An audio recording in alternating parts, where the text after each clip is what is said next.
For 29 months, I lived out of the back of my Toyota Tundra. She was a middle-aged Japanese woman. Over the years, we had countless fond memories on the road together, but as time went on, my eyes began to wander towards other potential partners. The main issue in our relationship was that she was starting to age, and her poor gas mileage was hurting me financially. Now, I'm not one to discriminate, and I've since moved on to a much younger, more vibrant black woman. Her name is Vari Niusi, which translates to black car in Swahili. I've been slowly building a car camping setup inside of her. In this video, I will introduce you to her, and I'll show you the setup I have so far. Here she is. What you're looking at, ladies and gentlemen, is a 2018 Honda Accord Hybrid. This is a relatively rare find. There were only about 300,000 of these ever made. I chose to go with the black paint because it was the only available option at the used car dealership that morning. But I'm glad I did, because when the sun hits it just right, the paint really pops out. We got 17-inch stock rims sit on top of Walmart tires. Down below is some silver trim. It adds a touch of elegance to the car.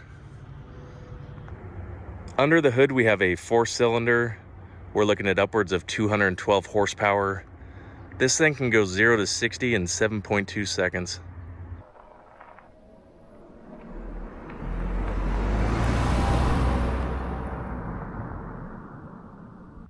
Here is a POV angle inside of my cockpit. Now, this car came with all the bells and whistles, power windows, power locks. Here in the middle is dual cup holders. It can hold upwards of 2 different drinks at a time. There's an abundance of storage space throughout the vehicle. It also came equipped with 5 different fully functioning seat belts. Let me turn the engine on so you can hear her purr.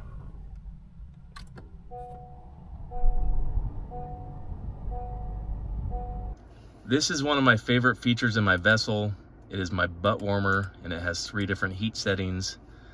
I can control the interior temperature of the car with my fingertips. It ranges from 56 to 86 degrees. Here is the most impressive piece of technology within my car, and this is 8 inches, folks. It has GPS, which if you haven't used before, I highly recommend. The car also has access to my full library of music, giving me a wide variety to choose from. When I began to plan my car camping setup, I knew that I'd have to incorporate the trunk as part of my living quarters. I'm 5'10", and I wasn't about to curl up into my back seat like some sort of peasant. I had seen different builds online where people laid their back seats relatively flat. They'd then toss in a mattress and call it good. The main issue with this, though, is there's a height difference between your rear seats and the bottom of the trunk.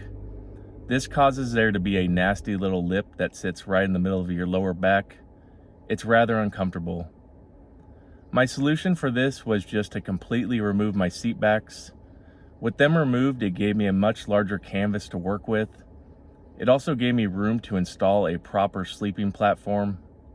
Now, it's a basic design. It's just plywood with 2x4 legs. After I constructed it, I wrapped it in carpet. It's nothing fancy, but it is a flat and stable sleeping surface.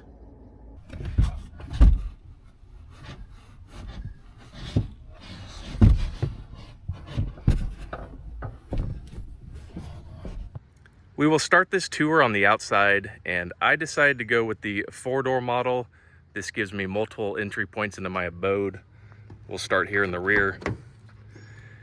Now, in between my back seat and front seat, I put these black curtains, and I did so for a couple of different reasons. The first is just so randos can't peep through my front window and see me in my most vulnerable state. The second is to help block the light from lampposts as well as oncoming vehicles.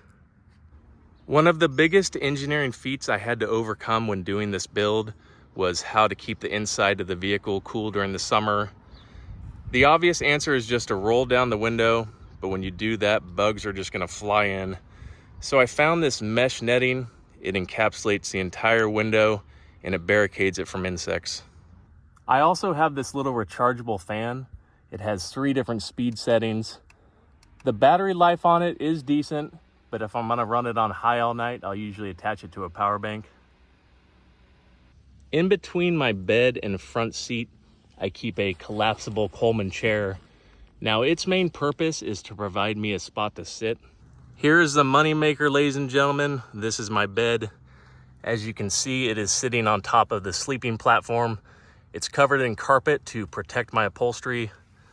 The size of the bed is called a single small, and it is 4 inches thick, which is average. I decided to go with the Mexican blanket. It is both stylish as well as comfortable.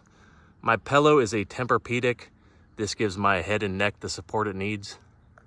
Here is my view from the inside, and as you can see, there's not a lot of room to spare. I'm not the most girthy person, so I am able to sleep both on my back as well as on my side. But if you're a person dealing with obesity issues, this build may be an issue for you. As far as co-mingling goes in this bed, it is highly unlikely unless your partner is a person with dwarfism. I don't like to enter through the back door because it's a rather tight and small area, but I'll show you some of the items I have back here. I have a woven basket, and I'm not sure what I'll be putting in here, probably just miscellaneous items. For now, I have a portable solar charger, a towel, as well as some wipes. This is sitting on top of my table. The table folds in half, the legs unscrew, so it leaves a pretty small footprint. It stands at about 3 feet tall, and I'll mainly be using the table to put this on top of. This is my main means of cooking.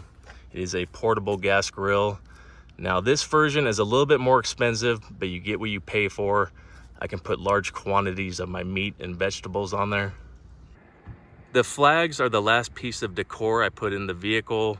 They are prayer flags from Nepal. I recently installed them after my check engine light came on. It's supposed to give me good blessings. Here is the final piece of my setup. This is my food storage. And this won't be in here at all times. This is only when I'm going on adventures. It's an Arctic cooler. It's 45 liters. It's the same one I had while I was living out of my Toyota Tundra. If my memory serves me correctly, this should hold about 4 days worth of food, and the ice should last just as long. Thank you for taking the time to watch this video. I hope it was both informative as well as entertaining. Just to be clear though, I will not be living full-time out of this vehicle. After living in my Tundra, I was able to save up enough money to purchase a residence that is now my home base. I do, however, plan on using this fuel-efficient RV to go on weekend adventures. Its build is in its infancy. I'm sure a lot will change. Once again, thank you. Adios.